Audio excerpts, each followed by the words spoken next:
আমি না মরলে এই কাগজ তোমার পাবার কথা না। আচ্ছা, আমি কি শালা বুড়া হয়ে মরছি? বয়স কত হয়েছিল? 2-4টা বাচ্চা কাচ্চা হয়েছিল তোমার আমার। হাসি পেয়ে যাচ্ছে লিখতে বসে। জীবনে ভাবি নাই মরার আগে কোনোদিন এসব ঢং করে মরা লাগবে। তো কেমন কাটে দিনকাল? সব ঠিকঠাক। এখন আমি নাই, আমার পাপ নাই, সুখ আছে সুখ। সুখ কি জানো পাখি? শালার পাখিদের আবার রীতিনীতি অন্য জাতের। তুমি যে পাখিরে খাঁচায় পুষতে চাইবা, ওই শালা জীবনও আপন হবে না। সুযোগ পাইলে উড়াল মারবে, ফিরে তাকাবে না। সহজ না ম্যাডাম, আপনার জীবন খুব কঠিন হবে। আপনি আইনজীবী হবেন হন, তাই বলে আমার মতন জয় আমিরদের বিপক্ষে হইয়েন না। এক জয় আমিরের বিপক্ষে গেলেন আপনি, তার হয়ে গেলেন। আবার কোন শালার বিপক্ষে যাবেন? সেই শালাই না, বিপক্ষে গিয়ে একবার দেখলেন তো কি হয় এই পথে।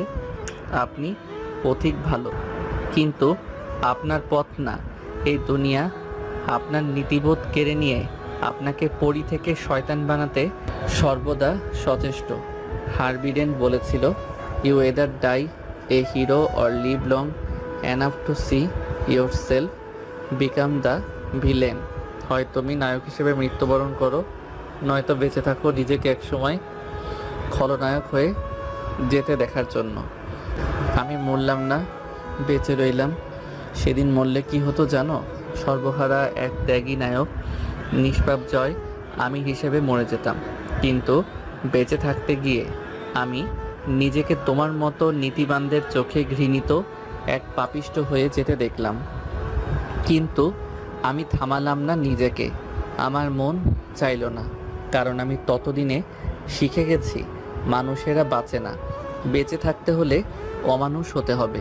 যে রাজনীতির দায়ে আমি বাপ হারাইছি, মারে নষ্ট হয়ে মরতে দেখছি, দাদার মাথা গলা থেকে আলাদা দেখে চাচার কোলে চড়ে নিজের পরিচয় থুয়ে বাহির হয়ে আসছি পথে, যেই পথে খালি খিদে, নিজের পেটে খিদে, পথের খিদে, পথের পথিকদের খিদে।